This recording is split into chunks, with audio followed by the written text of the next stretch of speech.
दोस्तों, साथियों, आज हम महत्वपूर्ण मध्य प्रदेश परीक्षाओं के लिए कॉम्पिटेरिया एजुकेशन चैनल पर मध्य प्रदेश राज्य सेवा प्रारंभिक परीक्षा 2021 के लिए महत्वपूर्ण यूनिट 10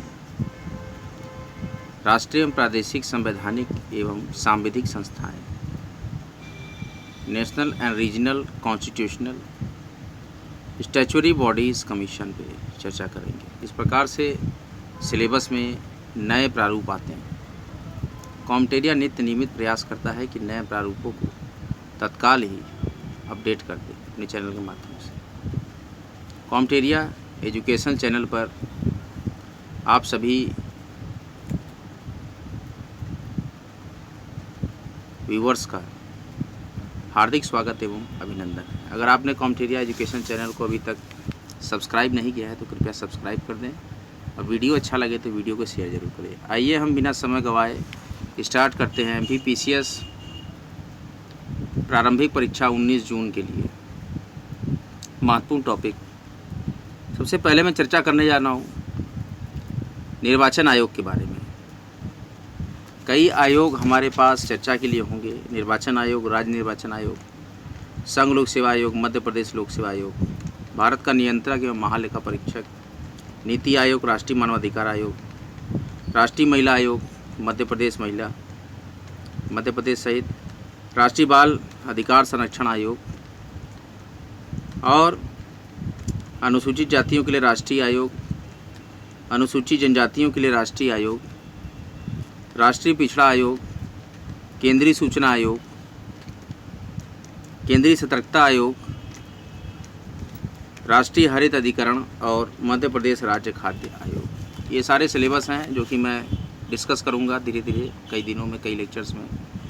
मध्य प्रदेश लोक सेवा आयोग की बहुप्रतीक्षित exam Madhya Pradesh PCS PT के लिए राज्य सेवा प्रारंभिक परीक्षा 2021 जो कि फॉर्म भरे गए थे अभी 2 मई 2021 से 11 मई 2021 तक पुनः डेट खोली गई थी। अब हम महत्वपूर्ण निर्वाचन आयोग पर चर्चा करने जा रहे हैं जो कि MPPCS प्री के लिए बहुत ही महत्वपूर्ण। जो भी विद्यार्थी MPPCS प्री परीक्षा के लिए सेवारत हों, प्रतीक्षारत हों एवं संकल्पबद्ध हों वह इस लेक्चर को अवश्य देखें। लेक्चर अगर अच्छा लगे तो शेयर जरूर किया करिए। आइए हम स्टार्ट करते हैं। Election commission. भारत निर्वाचन आयोग एक स्थायी और स्वतंत्र निकाय है।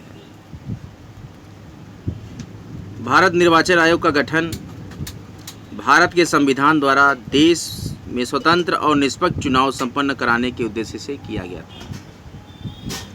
संविधान के भाग 15 अनुच्छेद 324 के अनुसार संसद, राज्य विधानमंडल, राष्ट्रपति, उपराष्ट्रपति के निर्वाचन के लिए संचालन, निर्देशन, नियंत्रण की जिम्मेदारी चुनाव आयोग की है। अतः चुनाव आयोग एक अखिल भारतीय संस्था है क्योंकि यह केंद्र और राज्य सरकार दोनों के लिए समान है।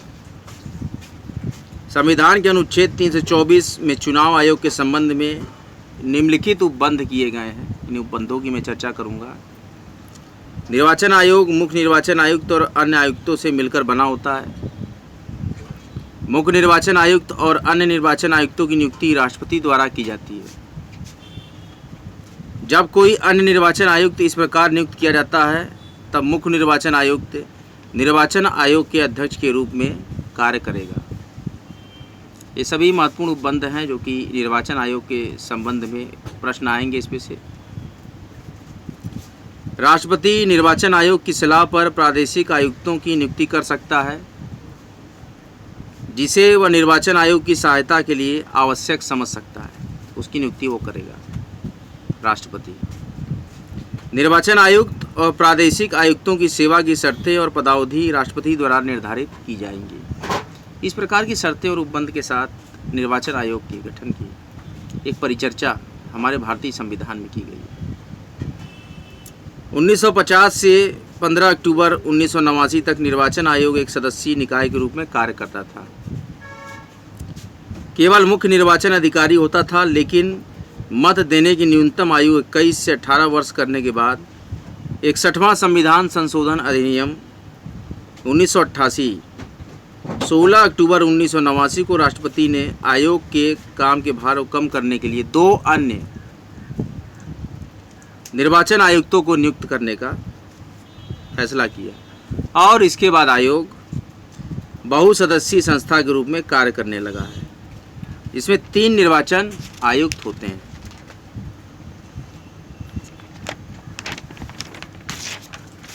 महत्वपूर्ण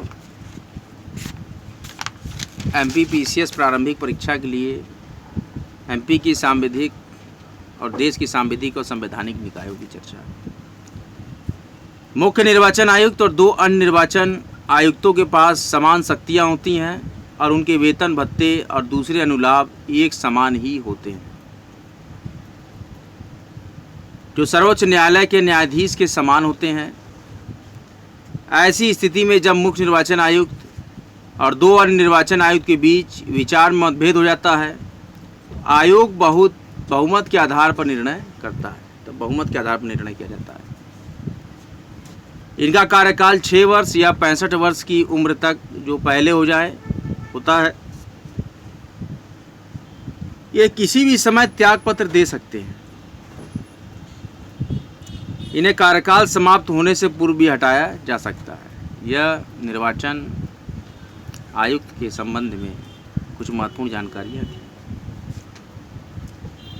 संसद, लोकसभा और राज्यसभा, राज्य के विधानमंडल, राष्ट्रपति, उपराष्ट्रपति पदों के निर्वाचन के संदर्भ में चुनाव आयोग की शक्ति और कार्यों को 3 श्रेणियों में विभक्त कर सकते हैं। प्रशासनिक शक्ति, सलाहकारी शक्ति और अर्धन्यायिक शक्ति, 3 प्रकार की शक्तियां हैं। और इसके विस्तार में शक्ति और कार्य क्या होंगे। समस्त भारत में स्वतंत्रता और निष्पक्ष चुनाव कराने के लिए चुनावी तंत्र का परीक्षण करते हैं, राजनीतिक दलों को मान्यता प्रदान करते हैं, उन्हें निर्वाचन चिन्ह आवंटित करते हैं। निर्वाचन आयोग के ये सारे कार्यभार हैं जो मैं क्रमशः बता रहा हूँ आपको।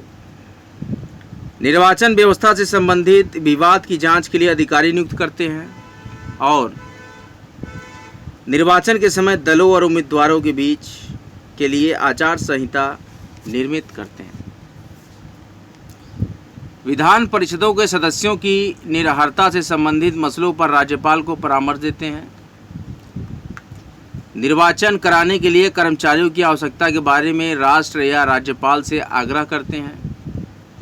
ये सारे कार्य निर्वाचन आयुक्तों के। निर्वाचन की तिथि और समय सारणी निर्धारित करते हैं और नामांकन पत्रों का परीक्षण करते हैं।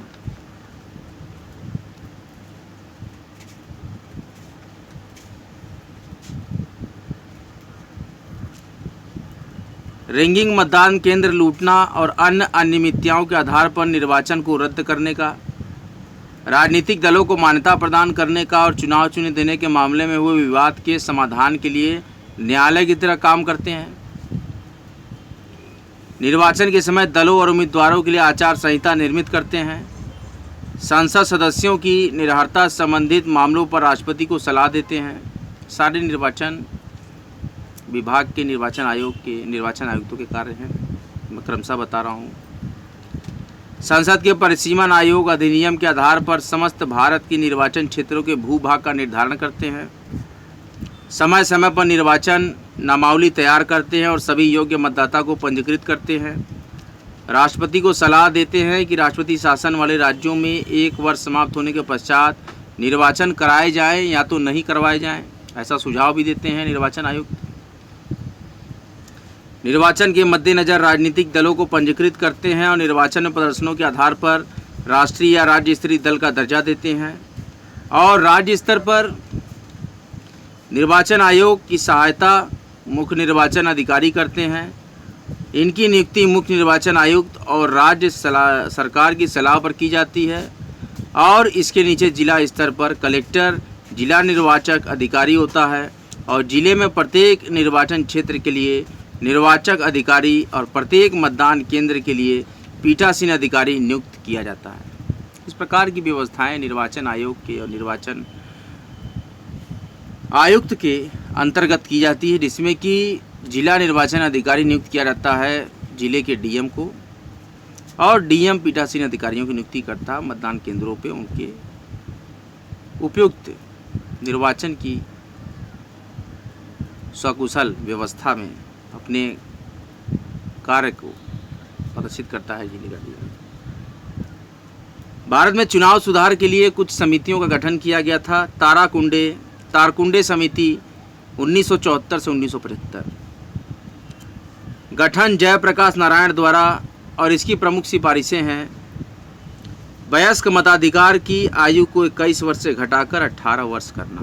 तारकुंडे समिति जेपी जी ने इसका किया था, जयप्रकाश नारायण ने इसकी। निर्वाचन के लिए अधिकतम व्यय योग्य राशि का निर्धारण करना। राजनीतिक दल अपने उम्मीदवारों के चुनाव व्यय का लेखा जोखा निर्वाचन आयोग के सामने प्रस्तुत करेंगे। ये सारी तारकुंडे समिति की सिफारिश है। और चुनाव प्रत्याशी एक निश्चित नामांकन राशि जमा करेंगे। दूसरी समिति के बारे में चर्चा करते हैं चुनाव पर। देखिए, एमपीपीसीएस प्रारंभिक परीक्षा में विगत 2 वर्षों से राष्ट्रीय एवं प्रादेशिक संवैधानिक एवं सांविधिक संस्थाएं यूनिट 10 के अंतर्गत समाहित की गई है एमपीपीसीएस प्रारंभिक परीक्षा के सिलेबस में। यूनिट 9 में सूचना और संचार प्रौद्योगिकी है, यूनिट 10 में संवैधानिक एवं सांविधिक संस्थाओं के बारे में चर्चा की गई है। तो इस यूनिट से कुछ प्रश्न आएंगे एमपीपीसीएस प्रारंभिक परीक्षा में, जो कि आपको पढ़ना जरूरी है। उनमें हम निर्वाचन आयोग के बारे में चर्चा कर रहे हैं। दूसरी समिति है दिनेश गोस्वामी समिति 1990। इसकी सिफारिशें क्या की गई थी? अवैध रूप से लूटे गए बूथों पर फिर से मतदान की व्यवस्था की जाए। मतदान के लिए इलेक्ट्रॉनिक वोटिंग मशीन का प्रयोग किया जाए। ईवीएम मशीनें जो आप देखते हैं, इन्हीं की सिफारिश पर। मतदान फोटो पहचान पत्र की व्यवस्था की जाए। निर्वाचन से संबंधित याचिका की शीघ्र सुनवाई की जाए। और केंद्र और राज्य स्तर पर जनप्रतिनिधियों का पद खाली होने की दशा में 6 महीने के अंदर निर्वाचन की व्यवस्था की जाए। ये सारी सिफारिशें दिनेश गोस्वामी समिति 1990 के द्वारा की गई। अगली महत्वपूर्ण समिति के बारे में चर्चा करेंगे, जो कि निर्वाचन से संबंधित इंद्रजीत गुप्ता समिति 1998। इसकी सिफारिशें हैं प्रमुख। लोकसभा विधानसभा चुनाव का व्यय सरकार द्वारा वहन किया जाए। लोकसभा और विधानसभा का जो व्यय है वो सरकार ही वहन करे। देखिए, बड़ा ही रोचक लेक्चर, बड़ा ही रोचक टॉपिक, जो कि बड़ा ही इंटरेस्टिंग है। आप बहुत ही मन लगाकर इस टॉपिक को और इस वीडियो को देखें। संवैधानिक एवं सांविधिक संस्थाएं, लॉ के स्टूडेंट जो मेरे हैं श्रोता, हरिश्चंद्र स्नातकोत्तर महाविद्यालय के लॉ के जो श्रोता हैं, उनको भी मैं बताता हूं कि संवैधानिक एवं सांविधिक संस्थाएं जो मैं एमपीपीसीएस प्री के लिए पढ़ा रहा हूं, ये बड़ा ही महत्वपूर्ण टॉपिक होगा विधि चतुर्थ सेमेस्टर के छात्रों के लिए। तो वो भी इसका श्रवण कर सकते हैं और लाभ ले सकते हैं। दूसरा जो सिफारिश किया गया था बिंदु इंद्रजीत गुप्ता समिति, वो थी 10,000 से अधिक चंदे की राशि ड्राफ्ट अथवा चेक के माध्यम से प्रदान किए जाने की व्यवस्था। और के संतानम समिति जो चुनावों पर बना, इसकी प्रमुख सिफारिशें हैं निर्वाचन में शामिल होने वाले उम्मीदवारों के लिए न्यूनतम अर्हता की व्यवस्था की जाए। देखिए, किसी भी चीज़ के न्यूनतम अर्हता और उसकी योग्यताओं की व्यवस्था करना बड़ी अच्छी बात है। के संतानम जी ने इस समिति से सिफारिश किया कि निर्वाचन में शामिल होने वाले उम्मीदवारों के लिए न्यूनतम अर्हता की व्यवस्था की जाए। दूसरा बिंदु जो इसमें बताया गया सिफारिश, जनप्रतिनिधित्व अधिनियम 1951 मतदाता की योग्यता, मतदाता सूची की तैयारियां और निर्वाचन क्षेत्र का परिसीमन, संसद और राज्य विधायिकाओं में स्थानों के आवंटन आदि के बारे में प्रावधान करता है। और निर्वाचन आयुक्त सेवानिवृत्ति के बाद भी सरकार द्वारा अन्य दूसरी नियुक्तियों के लिए पात्र होंगे, ये के संतानम समिति ने सिफारिश की। बड़ा ही महत्वपूर्ण हो जाता है कि जब प्रश्नों की श्रृंखलाएं, बड़ा रोचकता पूर्ण यह संवाद होता है जब मध्य प्रदेश प्रारंभिक परीक्षा के सिलेबस की बात है। काफ़ी अच्छा सिलेबस मध्य प्रदेश प्रारंभिक परीक्षा ने डाला।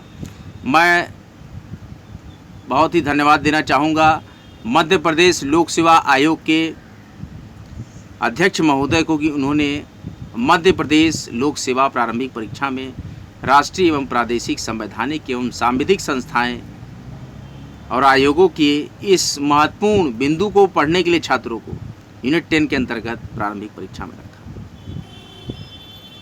बड़ा अच्छा लगता है जब देश के संवैधानिक और सांविधिक संस्थाओं पर चर्चा, उसकी जानकारी लेकर छात्र कंपटीशन में उतरते हैं।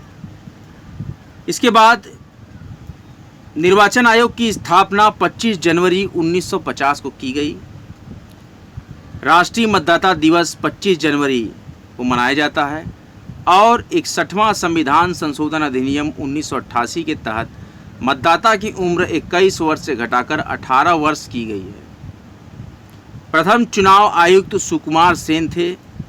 और मैं महत्वपूर्ण प्रश्न पढ़ रहा हूँ इससे रिलेटेड। वर्तमान में चुनाव आयुक्त सुनील अरोड़ा CEC और अशोक लवासा और सुशील चंद्रा हैं। लेकिन देखिए अभी चुनाव आयुक्त को बदला गया है और जल्द ही वो अपना कार्यभार ग्रहण करेंगे। यह जो मैं लेक्चर दे रहा हूँ ये पहले के सिलेबस से दे रहा हूँ। अभी हाल में ही चुनाव आयुक्त की नियुक्ति की गई है और हेडक्वार्टर है चुनाव निर्वाचन आयोग का नई दिल्ली। और जो मशीन से आप वोट देते हैं उसका नाम है EVM। तो EVM का फुल फॉर्म मैं बताना चाह रहा हूँ, इलेक्ट्रॉनिक वोटिंग मशीन्स। VVPAT का पूरा नाम होगा voter verified paper audit trail. पहली बार EVM का उपयोग 2015 बिहार विधानसभा चुनाव में किया गया था। पहली बार EVM मशीन का उपयोग 2015 बिहार विधानसभा चुनाव में किया गया था।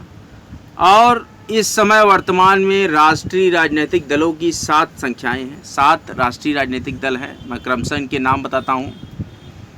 बहुजन समाज पार्टी, भारतीय जनता पार्टी, भारतीय कम्युनिस्ट पार्टी, भारतीय कम्युनिस्ट पार्टी मार्क्सवादी, भारतीय राष्ट्रीय कांग्रेस पार्टी, राष्ट्रीय कांग्रेस पार्टी एवं Trinamool party.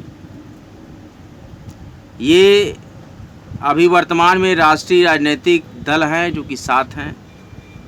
Bahujan Samaj party, Bharatiya Janata party, भारतीय कम्युनिस्ट पार्टी मार्क्सवादी, भारतीय राष्ट्रीय कांग्रेस पार्टी और तृणमूल पार्टी। ये 7 राजनीतिक दल हैं। निर्वाचन आयोग के बारे में चर्चा करते हैं। भारत निर्वाचन आयोग, जिसे चुनाव आयोग के नाम से भी जाना जाता है, एक स्वायत्त संवैधानिक निकाय है जो भारत में संघ और राज्य चुनाव प्रक्रियाओं का संचालन करता है। ये देश में लोकसभा, राज्यसभा, राज्य विधानमंडल, विधानसभाओं, राष्ट्रपति, उपराष्ट्रपति के चुनाव का संचालन करता है। चुनाव आयोग की स्थापना 25 जनवरी 1950 को की गई थी। इसमें प्रथम चुनाव 1951-52 में संपन्न किया गया था। भारतीय संविधान का भाग 15 चुनावों से संबंधित है, जिसमें चुनाव के संचालन के लिए एक आयोग की स्थापना करने की बात कही गई है। संविधान के अनुच्छेद 324 से 329 तक चुनाव आयोग और सदस्यों की शक्तियों, कार्यकाल, पात्रता आदि से संबंधित है। अनुच्छेद 324 से 329 में।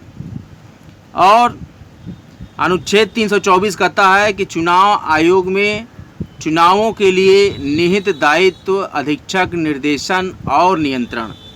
अनुच्छेद 325 कहता है धर्म, जाति या लिंग के आधार पर किसी भी व्यक्ति विशेषण को मतदाता सूची में शामिल न करने और उनके आधार पर मतदान के लिए अयोग्य नहीं ठहराने का प्रावधान है।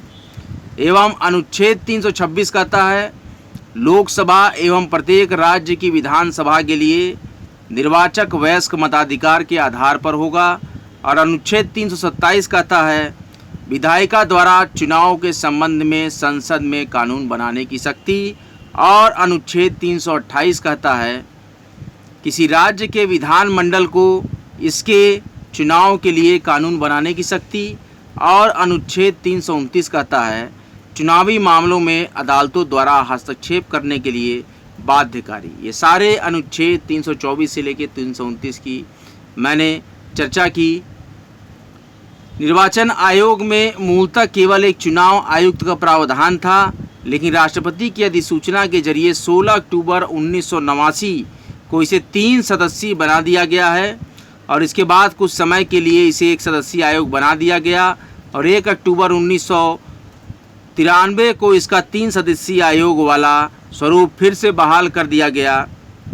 तब से निर्वाचन आयोग में एक मुख्य चुनाव आयुक्त और 2 अन्य चुनाव आयुक्त होते हैं।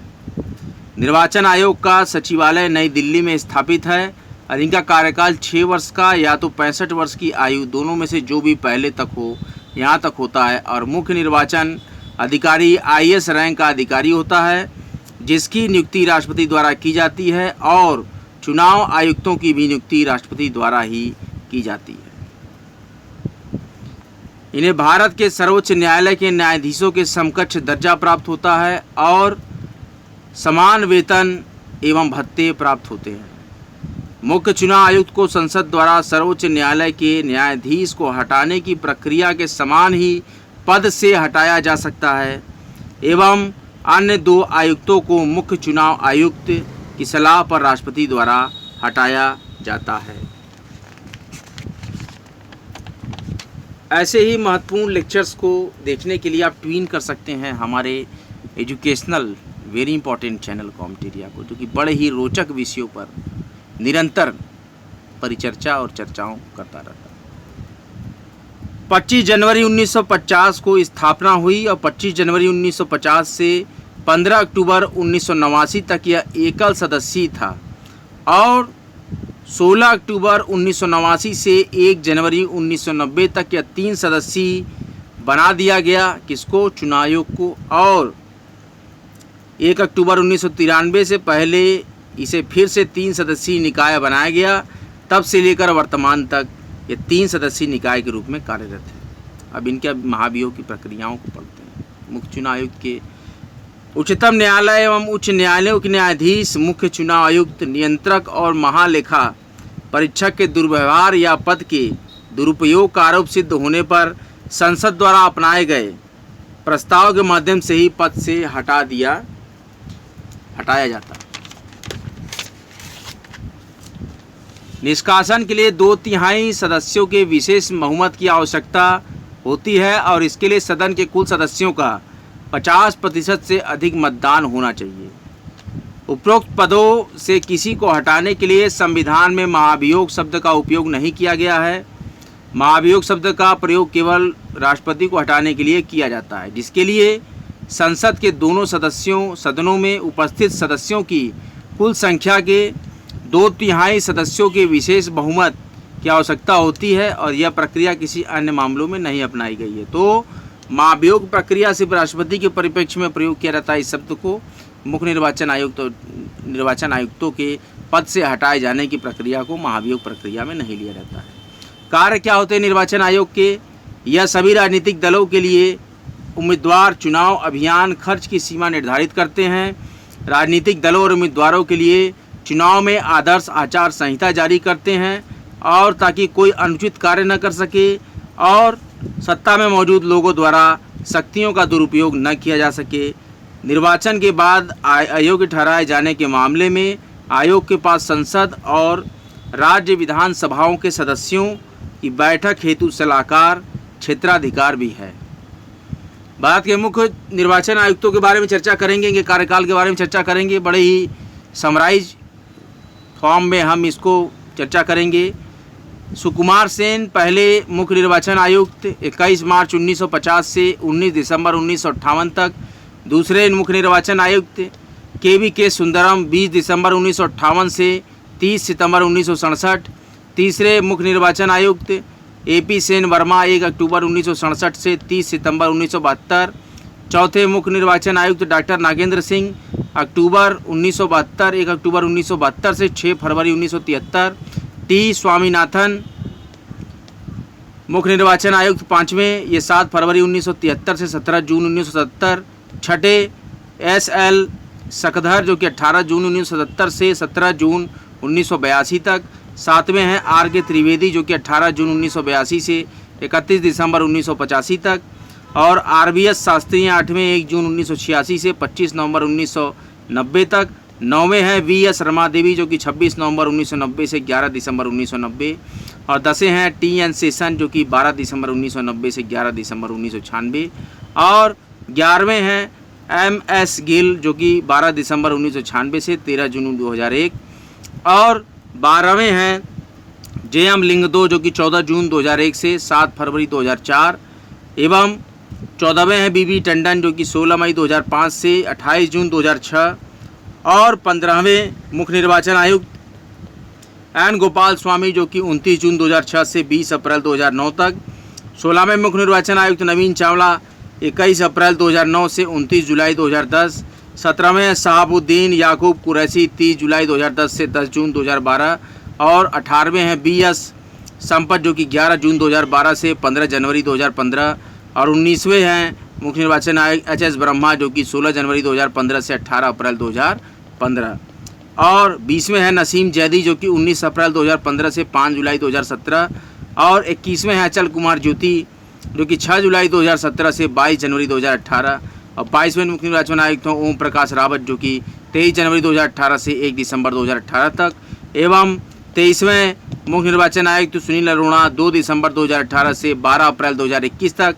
और 24वें मुख्य निर्वाचन आयुक्त हैं सुशील चंद्र जो कि 13 अप्रैल 2021 से अब तक कार्यरत हैं। और नए मुख्य निर्वाचन आयुक्त के नाम की घोषणा भारत सरकार ने कर दी है जो कि जल्द ही अपने कार्यभार को ग्रहण करेंगे।